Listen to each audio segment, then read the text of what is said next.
Hoy en día, Ciudad de México es una de las ciudades más grandes del mundo. 20 millones de personas viven y trabajan allí. Hace 5 siglos, este lugar también albergó una de las mayores ciudades de la Tierra. Tenochtitlán, con una población de 200.000 personas, es la capital de una sociedad tecnológicamente avanzada.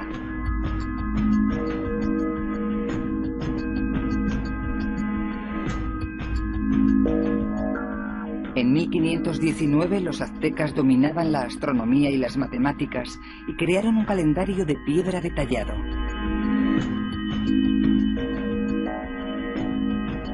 Tenían un conocimiento muy desarrollado de la medicina. Y los antiguos americanos establecieron una compleja red de acueductos que suministraban agua dulce a la extensa capital. Conocemos las construcciones de las grandes ciudades romanas. Sin embargo, los aztecas eran igualmente cultos. Eran muy buenos ingenieros. Tenemos una ciudad construida en un lago pantanoso. Entre 15 y 30 millones de personas vivían bajo el dominio azteca, una población mayor que la de Illinois de hoy en día, en un reinado que se extendía desde el Atlántico hasta el Pacífico.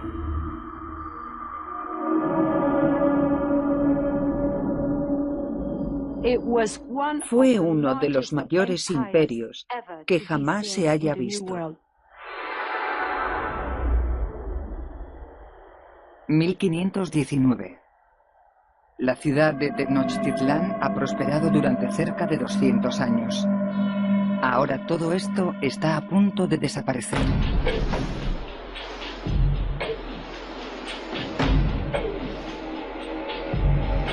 Cortés, el conquistador español, llega al actual Veracruz, en la costa del Golfo de México, con un ejército de menos de 1000 hombres.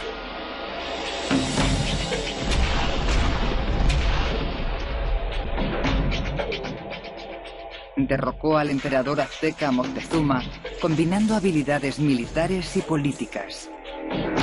Y con un poco de suerte. Este es el comienzo del catastrófico declive azteca.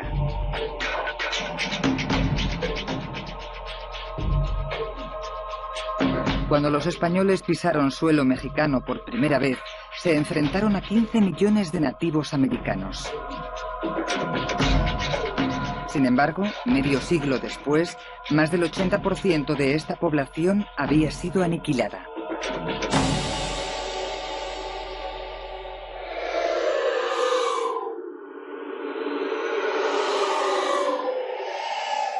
Un dramático descubrimiento en el año 2004 revela nuevas pistas sobre qué pudo matar a los aztecas.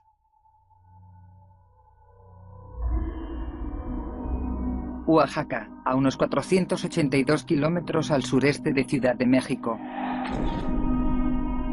Arqueólogos han descubierto los restos enterrados de unos 2000 americanos que probablemente murieron en los años que siguieron a la llegada de los conquistadores.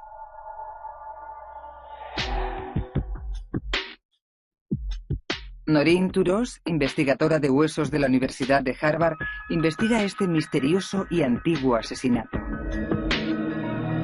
Comienza descartando un sospechoso obvio. Las fuerzas militares de los invasores de la Armada Española. En situaciones de batalla siempre hay traumatismos asociados a la lucha y siempre quedan marcas en el esqueleto. Aquí no vemos ninguna. Descarta la hambruna como causa de la muerte.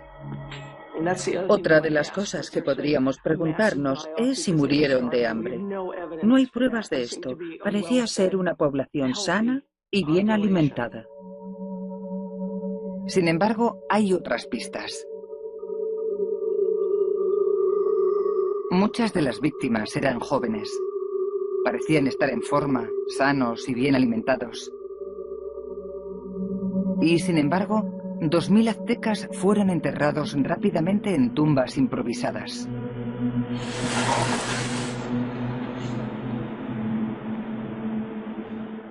Parece que era muy importante meter a esas personas bajo tierra rápidamente. Esto solo le sugiere una cosa a la investigadora de huesos de Boston. La suposición probablemente acertada es que murieron por alguna enfermedad. El diagnóstico de Turós sobre una enfermedad parece cuadrar con los libros de historia. Los conquistadores, retomando la historia, trajeron con ellos un arma más mortal para los americanos que sus mosquetones y sus artimañas políticas. Enfermedades del viejo continente.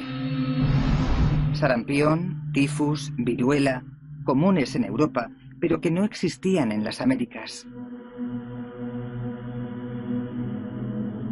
Los aztecas no eran inmunes a estas extrañas enfermedades. Como consecuencia, murieron millones. El experto en enfermedades, John Marr, estudia los registros históricos de brotes epidémicos en México en el siglo XVI. Muchos aztecas murieron por enfermedades del Viejo Mundo. Sin embargo, él atribuye más víctimas a un asesino diferente. Un estudio escrito por el médico personal de Felipe II de España, Francisco Hernández, basado en autopsias realizadas en víctimas de la epidemia de 1576, respalda sus sospechas. Cuando leí el informe de Hernández me sentí, supongo que eufórico.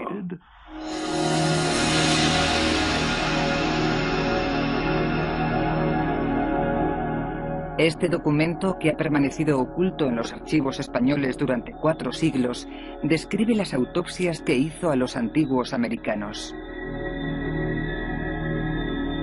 En algunas personas, la gangrena había invadido labios y otras partes putrefactas del cuerpo. Le salía sangre de las orejas. Hernández describió los síntomas, pero nunca puso nombre a la enfermedad. Hernández era español y probablemente habría visto cientos, si no miles de casos de viruela y tifus e incluso plagas cuando vivía en España. Así que cuando llegó al Nuevo Mundo y vio esa enfermedad, sabía perfectamente que no era ninguna de ellas. Hernández no identificó la enfermedad, lo cual llevó a Marr a una conclusión. No parece una enfermedad del Antiguo Mundo. Ni siquiera los propios españoles la reconocieron. Era una enfermedad misteriosa, una enfermedad nueva, una enfermedad horrorosa.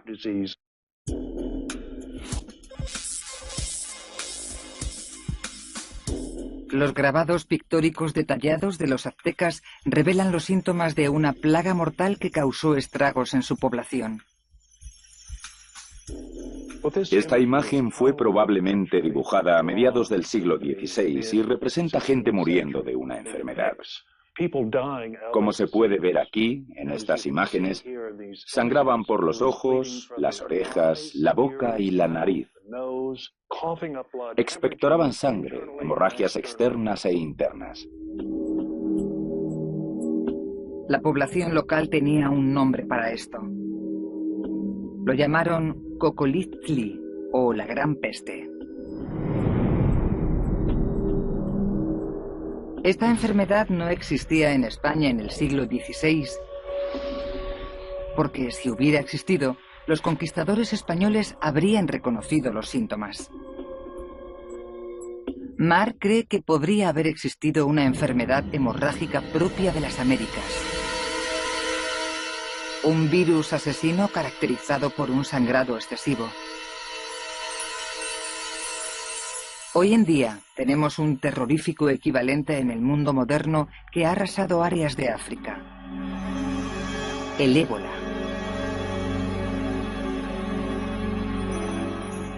Este descubrimiento es mala señal. La sabiduría convencional sugirió que el colapso de la población azteca fue el resultado de un hecho histórico puntual. el primer contacto entre personas con enfermedades e inmunidades diferentes.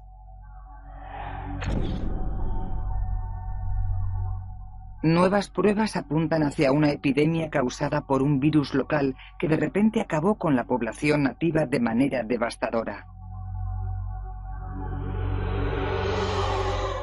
Los virus pueden permanecer latentes durante siglos y emerger solo cuando aparecen las condiciones adecuadas. Este asesino del siglo XVI puede que siga al acecho en el Nuevo Mundo y puede que golpee de nuevo.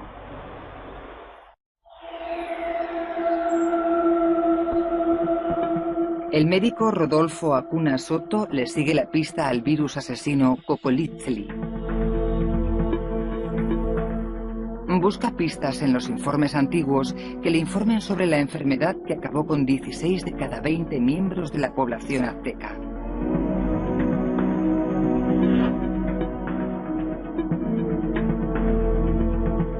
Los conquistadores españoles guardaban informes detallados. Llevaban un censo regular de cada pueblo y ciudad. La experta en visualización en 3D, Kim Foster, introduce estos datos en un sistema de información geográfica que muestra cómo los niveles de población de diferentes lugares han cambiado a lo largo del tiempo. Una imagen clara surge de la escala de la tragedia azteca. Los resultados son bastante asombrosos. Si miramos esta región en particular, se puede ver cómo la población descendió de 1 millón a 11.000. El software muestra, además de la amplitud, dónde y cuándo comenzó a morir la población.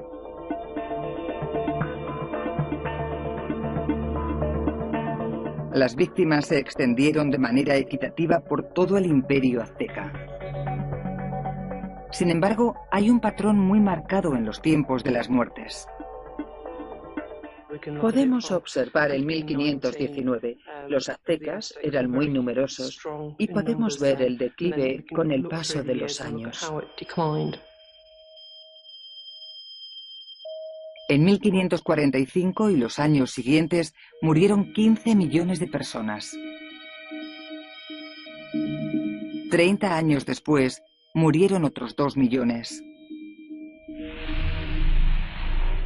Acuna Soto cree que estas fechas marcan el comienzo de las 2 grandes epidemias de Cocolizli. Quiere descubrir por qué el virus atacó en esos momentos. ¿Qué hizo a los años 1540 y 1570 diferentes? Estudia uno de los códices aztecas, un registro pictórico único de la vida diaria de los tiempos antiguos en busca de pistas. Sí, en concreto el año 1543 tiene una imagen muy interesante del sol brillando sobre un campo de trigo. Esto significa que el año fue especialmente seco. Acuna Soto identifica otra serie de imágenes que indican otros periodos en los que las cosechas aztecas se malograron. Este muestra personas muertas en el suelo con polvo alrededor. Esto representa una enorme sequía. Otros indican épocas de hambruna, como por ejemplo un azteca que llora porque está siendo vendido como esclavo a cambio de maíz. Este representa un sacrificio para terminar con la hambruna.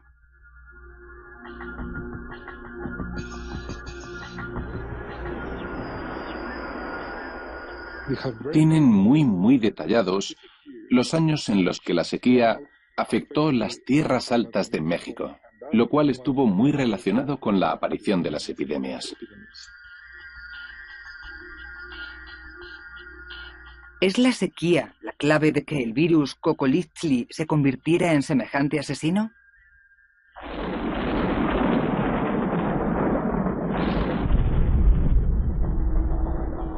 David Staley es un hombre del tiempo con una peculiaridad. Es dendrocronólogo. Lee la información climática con siglos de antigüedad marcada en los anillos de los árboles. Aquí vemos 1620, una fecha importante en la historia americana, porque es el momento de la fundación de la colonia de Plymouth, en Massachusetts. Otra fecha importante es 1607, fundación de la colonia de Jamestown, en Virginia, primer asentamiento inglés con éxito en el Nuevo Mundo. Staley viaja a México para investigar las condiciones climáticas que experimentaron los aztecas en los años previos a las grandes epidemias de 1545 y 1576.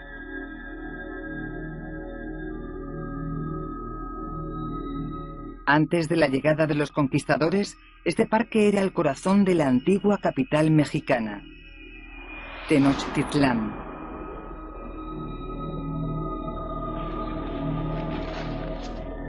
Los árboles aquí guardan información de los datos medioambientales de los tiempos de los aztecas. Aquí en el parque de Chapultepec, en la parte baja de la Ciudad de México, tenemos estos magníficos cipreses de los plátanos de Moctezuma. Creemos que tienen unos 800 años. La leyenda dice que puede que los mismos aztecas los plantaran en Chapultepec.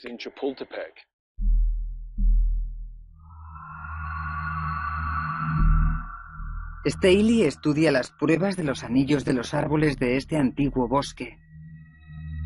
Sabe que conseguirá una imagen clara de las condiciones climatológicas en el momento de las pandemias de Cocolitli. Para su experto ojo, la información acumulada hasta 1545 es clara y registra una ruptura. Aquí se puede ver la llegada de una sequía muy severa y sostenida. Sabemos que es la sequía más dura de los últimos 500 años.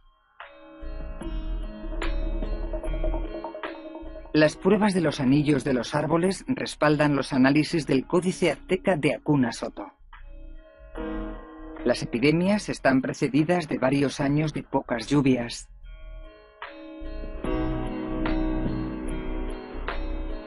Sin embargo, cuanto más investiga Staley, más complicado se vuelve. 1545. En el comienzo de la primera epidemia hay un anillo muy ancho.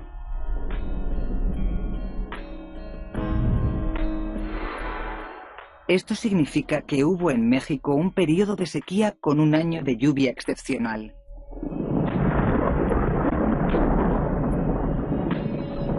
Este patrón climático inusual se repite justo antes del segundo brote.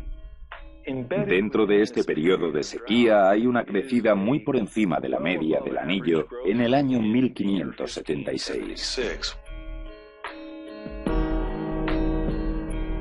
Este inusual patrón de megasequía, seguido de fuertes lluvias, sigue de cerca, inquietantemente, al azote de la epidemia de Cocolitli en el México azteca.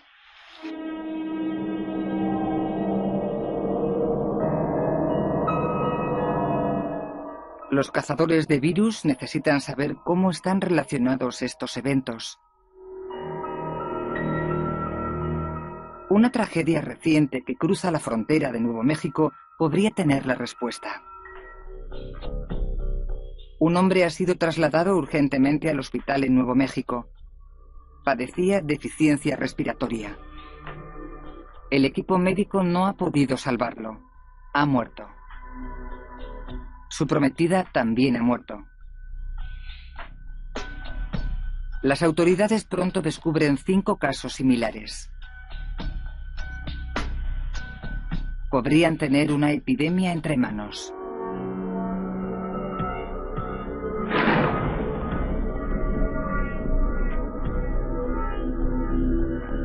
Atlanta, Georgia.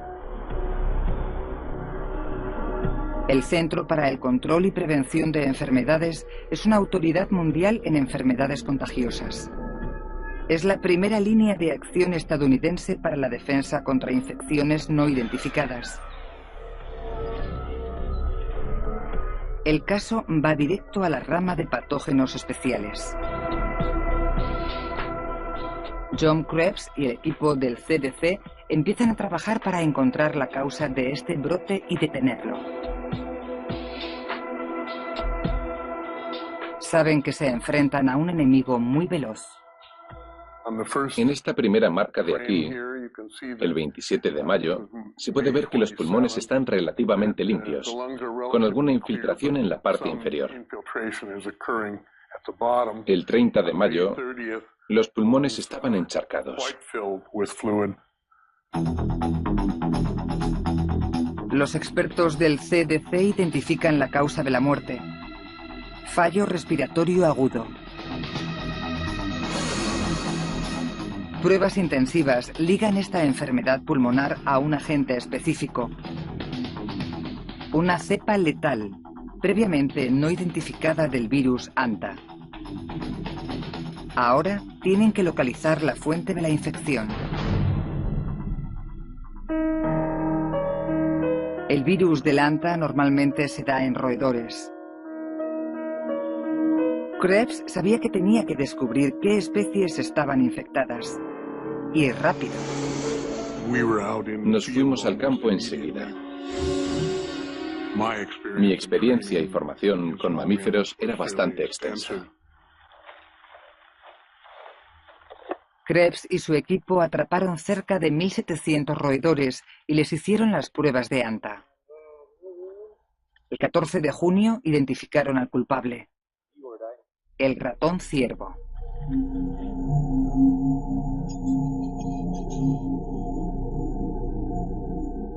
Los roedores están limpios en las zonas habitadas por humanos. Han muerto 52 personas, pero por ahora la región de Four Corners, en Estados Unidos, está de nuevo a salvo. Sin embargo, Krebs está intrigado. Comparado con estudios anteriores, había más roedores. Definitivamente había más roedores ese año, en 1993. De hecho, en este área se multiplicó por 10 el número de ratones ciervo en tan solo un año. ¿Qué causó este crecimiento tan dramático en el número de roedores? Varios años de sequía habían reducido la población de roedores. Entonces, en 1993, llegaron fuertes lluvias. Había llovido más, y por eso había más vegetación y más comida para los roedores. La explicación está clara. Más comida, más roedores.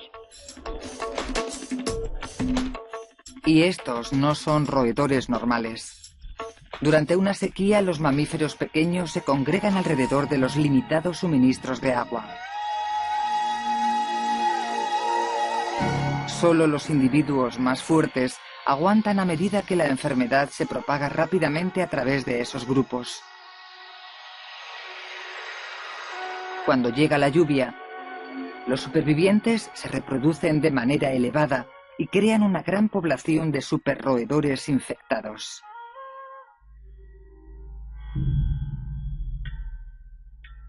Parece probable que una secuencia de sucesos similares tuviera lugar en el México de los aztecas.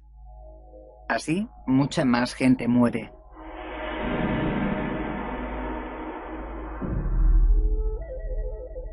En el brote de Anta de 1993 murieron 52 personas, pero no llegó a convertirse en epidemia.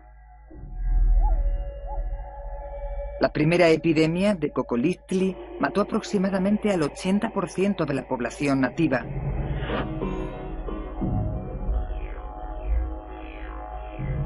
Una de las catástrofes demográficas más grandes de la historia de la humanidad.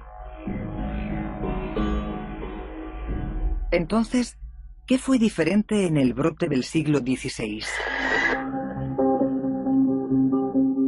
La respuesta puede residir en el propio virus y en su manera de mutar, imperceptible pero mortal. Los virus predominan en este planeta, y si nosotros somos 6.000 millones, puede que haya un número de virus 1000 veces mayor. Se podría decir que de algún modo este es su mundo. Estas formas de vida tan básicas no pueden sobrevivir solas. Necesitan un huésped. No pueden reproducirse por sí mismos, Ese es su gran problema.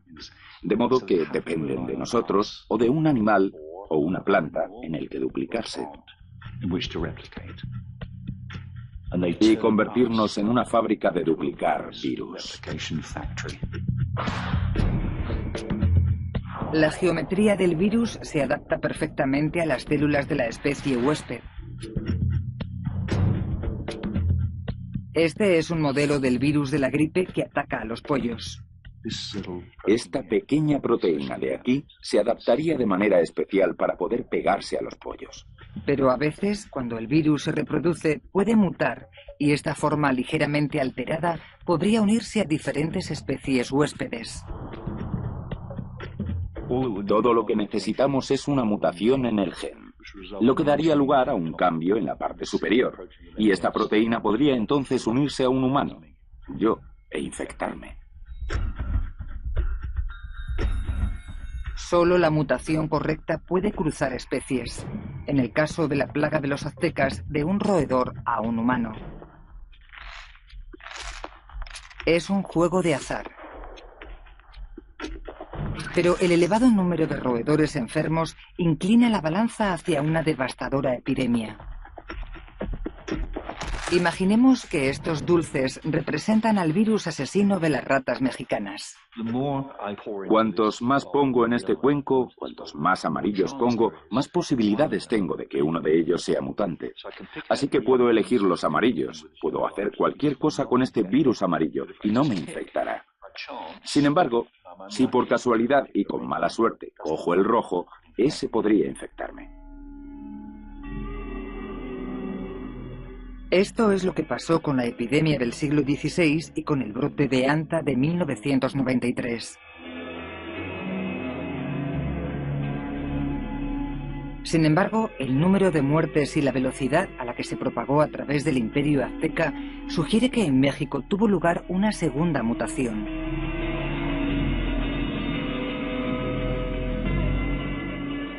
Esta mutación le permitió al virus pasar de humano a humano.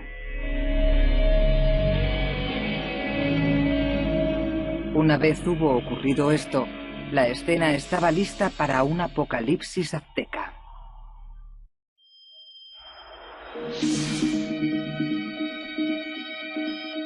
La transmisión del virus Cocolitli de humano a humano podría haber matado a 17 millones de personas en el siglo XVI en México.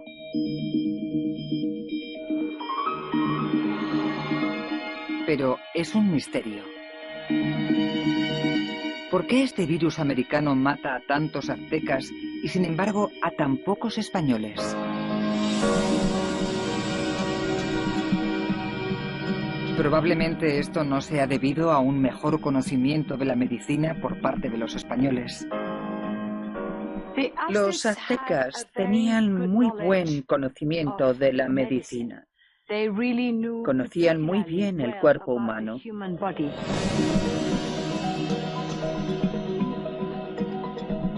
Fabricaban instrumentos quirúrgicos de obsidiana, una forma de vidrio volcánico muy común en México central. Por ejemplo, con esta manzana se puede ver que es muy afilado y la puedes cortar.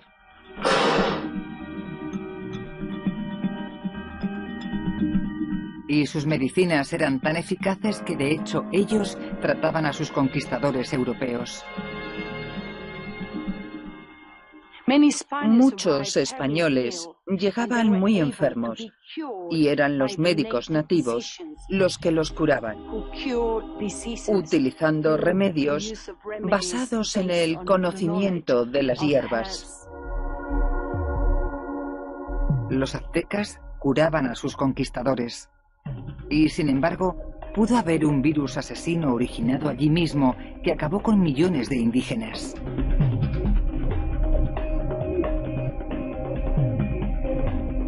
La respuesta a este misterio podría estar en los principios de la historia de nuestras especies. La historia empieza con un pequeño grupo de personas que vivían en África hace 100.000 años. El origen de cada ser humano del planeta se puede determinar a raíz de esa población de tan solo unos miles de personas. Son la fuente de todo el ADN humano moderno.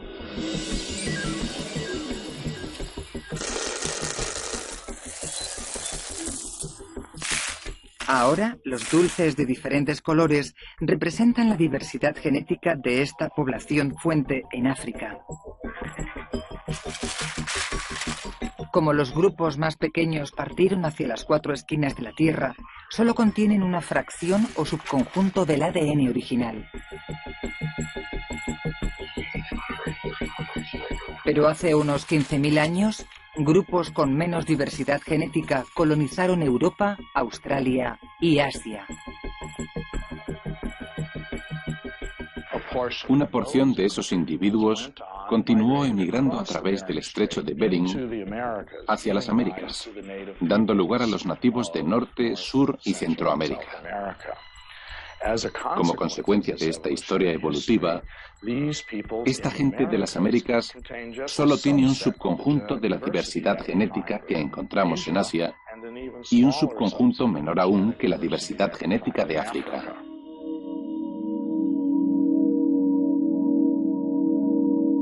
Imaginemos que estas llaves son genes.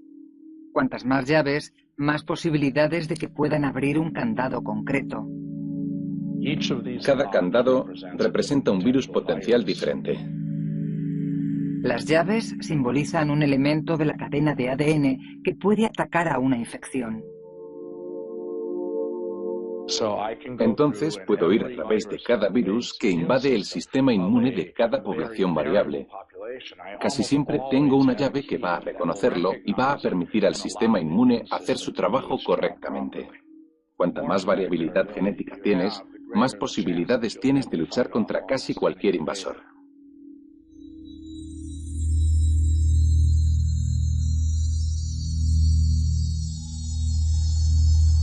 Los aztecas tenían una diversidad genética muy limitada y por eso fueron víctimas del virus Cocoliztli. Los españoles tenían una diversidad genética mayor y fueron capaces de luchar más eficazmente. Esta es una explicación para la tasa de muerte tan baja entre los españoles.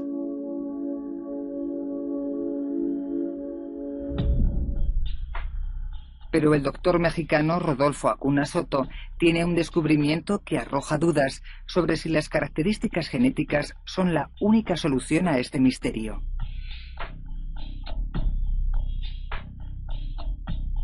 Husmeando por los datos del censo, descubre que un grupo específico de españoles tuvo un número de muertes significativas: los sacerdotes. Este fue el único grupo de población española que enfermó y murió por la epidemia. Los sacerdotes españoles llegaron a México al final de la conquista para convertir a los nativos al cristianismo.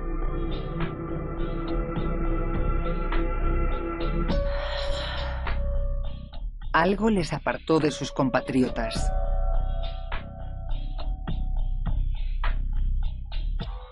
La mayoría de los sacerdotes que murieron trabajaban muy de cerca con la población indígena. Eso es un hecho. Esto sugiere que hubo algo en el ambiente que compartieron los nativos americanos y los sacerdotes que hizo que el Cocoliztli fuera tan letal.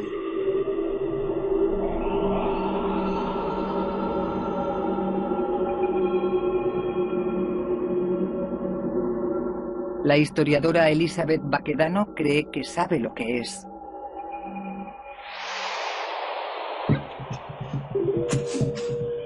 Antes de que los conquistadores llegaran a México, la mayoría de las familias aztecas sembraban maíz en sus propios terrenos.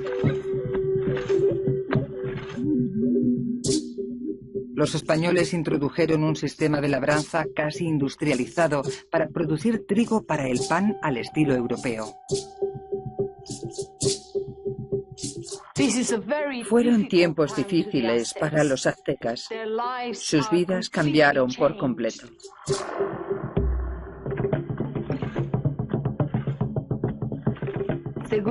Trabajaban desde muy temprano por la mañana hasta muy tarde por la noche.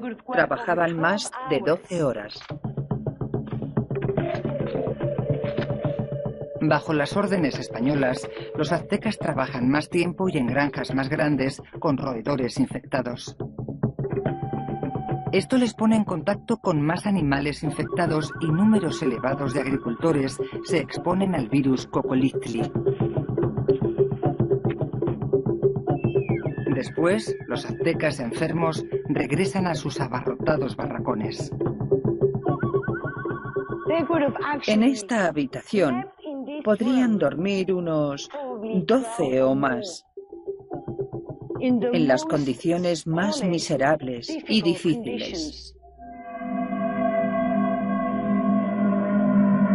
En estos cuartos abarrotados, el virus tenía múltiples huéspedes humanos. Puede que fuera aquí donde tuvo lugar la segunda mutación. El virus ya puede propagarse de humano a humano. La enfermedad se expandió por México, acabando con la vida de 17 millones de personas. Los científicos están empezando a entender cómo los patrones de un clima extremo del pasado se pueden repetir en el futuro. Tormentas, sequías o fuertes lluvias, con sus consecuencias para los humanos, no son eventos aleatorios. Están influenciados por ciclos atmosféricos complejos. Las fluctuaciones climáticas de periodos largos están dirigidas por cambios en la presión del aire de todo el planeta. La presión de este globo está haciendo que permanezca inflado y actualmente es mayor que la presión de fuera.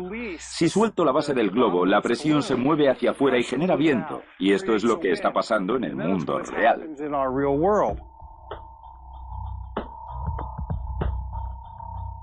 Cuando el aire se calienta, se expande y se vuelve menos denso, creando zonas de bajas presiones. El aire se mueve de estas altas a bajas presiones, igual que se mueve de dentro del globo a afuera. El aire crea corrientes en el mar, lo cual ayuda a que el calor del océano circule por toda la Tierra. La dirección de estos vientos puede variar en el tiempo en ciclos u oscilaciones que se repiten en periodos de muchos años.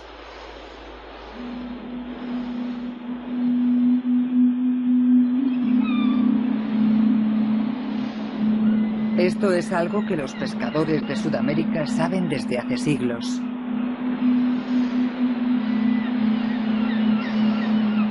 Cada 3 o 7 años, los peces de la costa de Perú desaparecen. Llaman a este fenómeno el Niño, porque siempre tiene lugar cerca de las Navidades.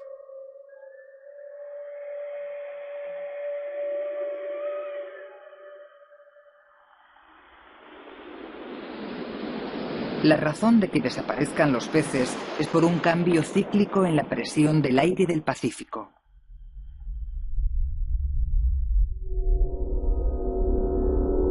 El viento normalmente sopla de este a oeste, enfriando el agua de la costa americana del Pacífico. Durante el Niño, este movimiento para, o incluso cambia de dirección, elevando las temperaturas del oeste del Pacífico hasta 5 grados centígrados y aleja a los peces de la costa de Sudamérica.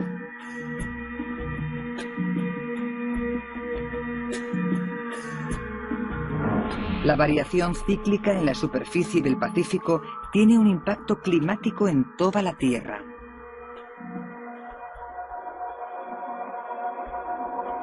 Desde sequías a devastadoras tormentas o aumentos del nivel del mar de hasta 1/3 de metro.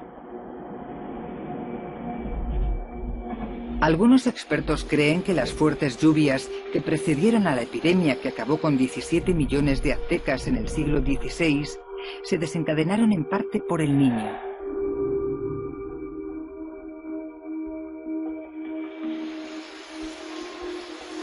El Niño es una de las 3 mayores fluctuaciones climatológicas que influyen en el clima de las Américas. Los otros 2 ciclos tienen lugar en escalas de tiempo mayores que las del Niño. Pueden medirse como un patrón de los cambios de temperatura del mar en los 2 grandes océanos que flanquean las Américas. Las temperaturas de la superficie del mar fluctúan en ciclos de 20 o 30 años en las oscilaciones del Pacífico.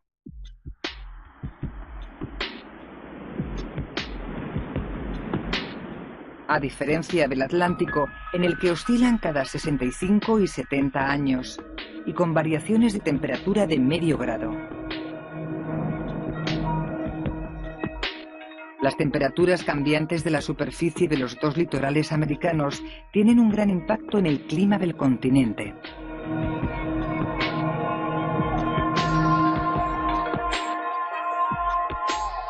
Lo que vemos en estas 2 diapositivas es que cuando tenemos la zona norte del Atlántico cálida y la zona este del Pacífico tropical fría, tenemos la sequía que hemos experimentado en la zona oeste de Estados Unidos. Cuando tenemos lo contrario, es decir, superficies con temperaturas frías en la parte norte del Atlántico y cálidas en el Pacífico tropical, tenemos condiciones de humedad en Norteamérica.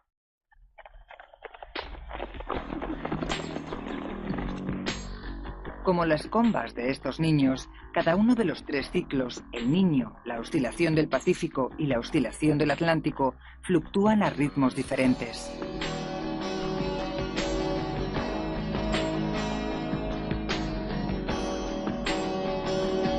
Como cada una de estas oscilaciones abarcan años o incluso décadas, una combinación extrema en particular solo puede suceder cada muchos siglos.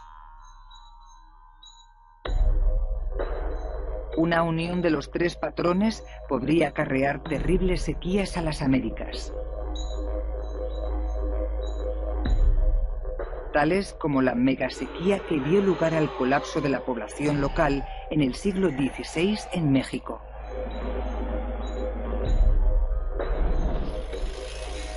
Los estados del sur de Estados Unidos están experimentando ahora la que podría ser la peor sequía de los últimos 500 años. Peor incluso que la de los aztecas. Seguimos sin comprender las oscilaciones climáticas del todo como para predecir exactamente cómo fluctuarán en el futuro. Sin embargo, algunos científicos prevén que estamos en el comienzo de un periodo de 30 años de sequías. Este podría ser el primer paso de la repetición de los patrones climatológicos que causaron la explosión en el número de roedores hace 500 años en México y que dio lugar a una epidemia que acabó con la vida de más de 17 millones de personas.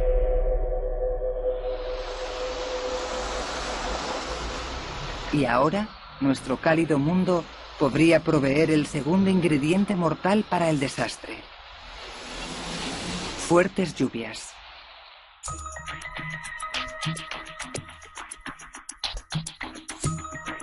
El aumento de los gases invernadero en el ambiente está atrapando más calor del Sol en la atmósfera. Los 14 años más cálidos jamás registrados han tenido lugar desde 1990. Para Richard Ali, de la Universidad Estatal de Penn, esto solo puede tener un resultado.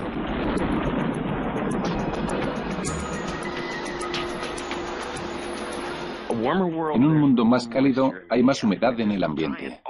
Tenemos ese océano gigante ahí fuera y si le pones encima aire más caliente, se evapora más agua.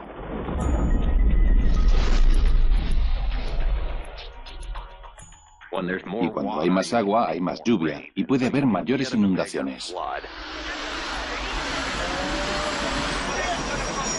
Y más lluvias no nos van a salvar de la sequía.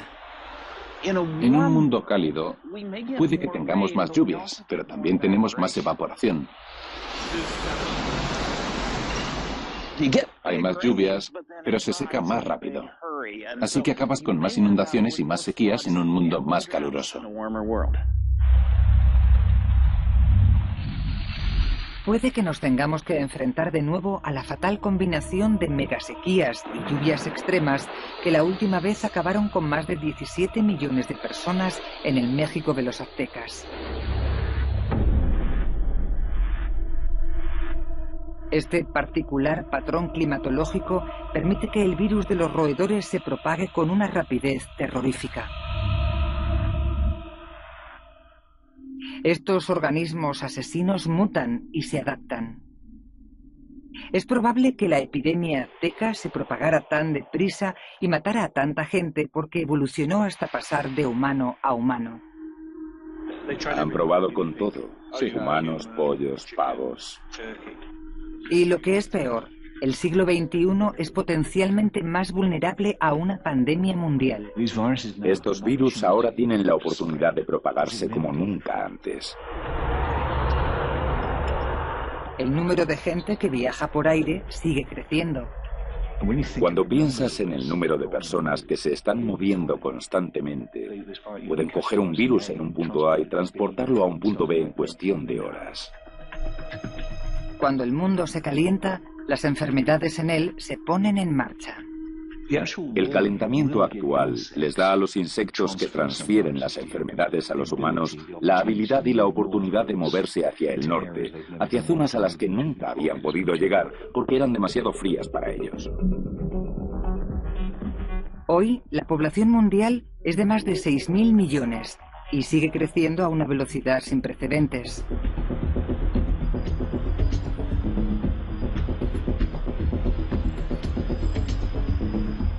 Dentro de poco, por primera vez en la historia de nuestro planeta, la mayoría de los humanos vivirán en las ciudades en lugar del campo.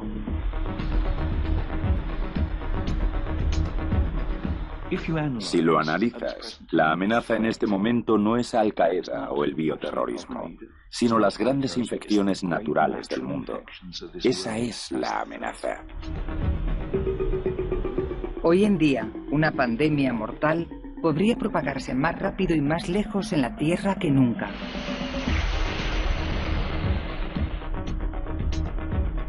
Los científicos intentan seguirle el ritmo a la amenaza de nuevos brotes mortales.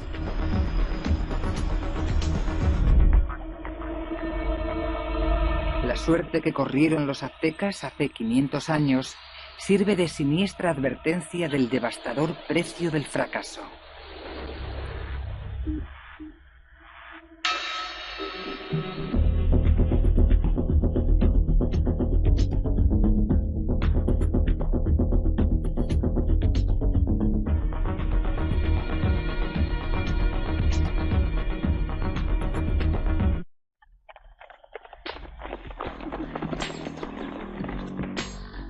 Como las combas de estos niños, cada uno de los tres ciclos, el Niño, la oscilación del Pacífico y la oscilación del Atlántico, fluctúan a ritmos diferentes.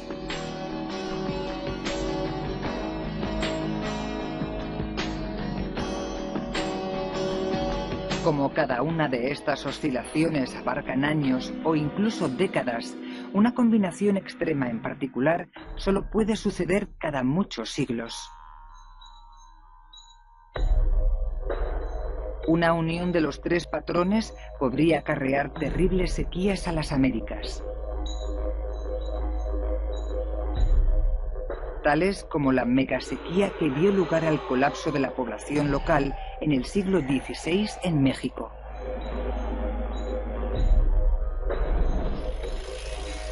Los estados del sur de Estados Unidos están experimentando ahora la que podría ser la peor sequía de los últimos 500 años. Peor incluso que la de los aztecas. Seguimos sin comprender las oscilaciones climáticas del todo como para predecir exactamente cómo fluctuarán en el futuro. Sin embargo, algunos científicos prevén que estamos en el comienzo de un periodo de 30 años de sequías. Este podría ser el primer paso de la repetición de los patrones climatológicos que causaron la explosión en el número de roedores hace 500 años en México y que dio lugar a una epidemia que acabó con la vida de más de 17 millones de personas.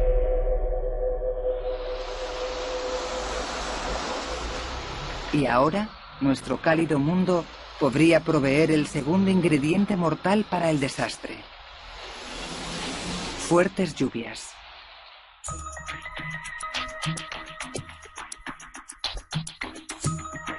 El aumento de los gases invernadero en el ambiente está atrapando más calor del Sol en la atmósfera.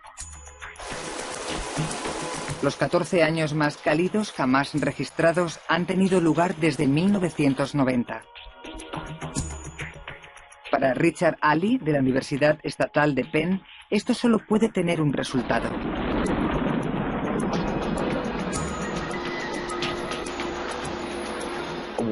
En un mundo más cálido hay más humedad en el ambiente.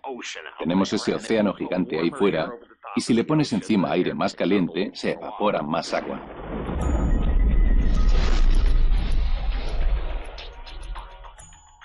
Y cuando hay más agua, hay más lluvia y puede haber mayores inundaciones. Y más lluvias no nos van a salvar de la sequía. En un mundo cálido, puede que tengamos más lluvias, pero también tenemos más evaporación. Hay más lluvias, pero se seca más rápido. Así que acabas con más inundaciones y más sequías en un mundo más caluroso. Puede que nos tengamos que enfrentar de nuevo a la fatal combinación de megasequías y lluvias extremas que la última vez acabaron con más de 17 millones de personas en el México de los aztecas.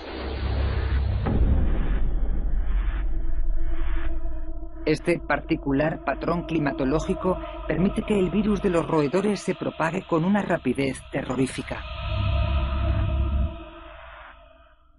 Estos organismos asesinos mutan y se adaptan. Es probable que la epidemia azteca se propagara tan deprisa y matara a tanta gente porque evolucionó hasta pasar de humano a humano. Han probado con todo.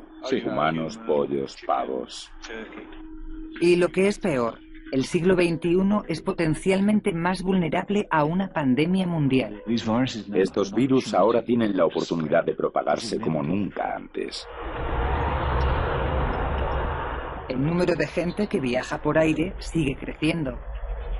Cuando piensas en el número de personas que se están moviendo constantemente, pueden coger un virus en un punto A y transportarlo a un punto B en cuestión de horas. Cuando el mundo se calienta, las enfermedades en él se ponen en marcha.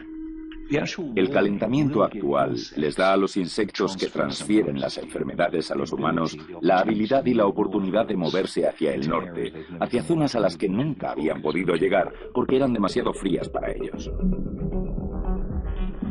Hoy, la población mundial es de más de 6.000 millones y sigue creciendo a una velocidad sin precedentes.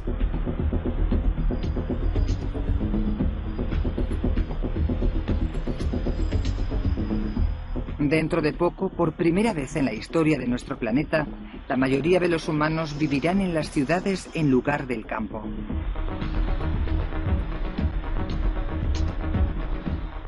Si lo analizas, la amenaza en este momento no es Al Qaeda o el bioterrorismo, sino las grandes infecciones naturales del mundo. Esa es la amenaza. Hoy en día, una pandemia mortal podría propagarse más rápido y más lejos en la Tierra que nunca.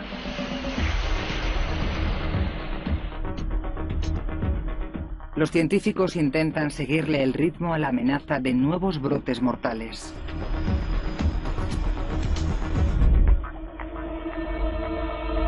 La suerte que corrieron los aztecas hace 500 años sirve de siniestra advertencia del devastador precio del fracaso.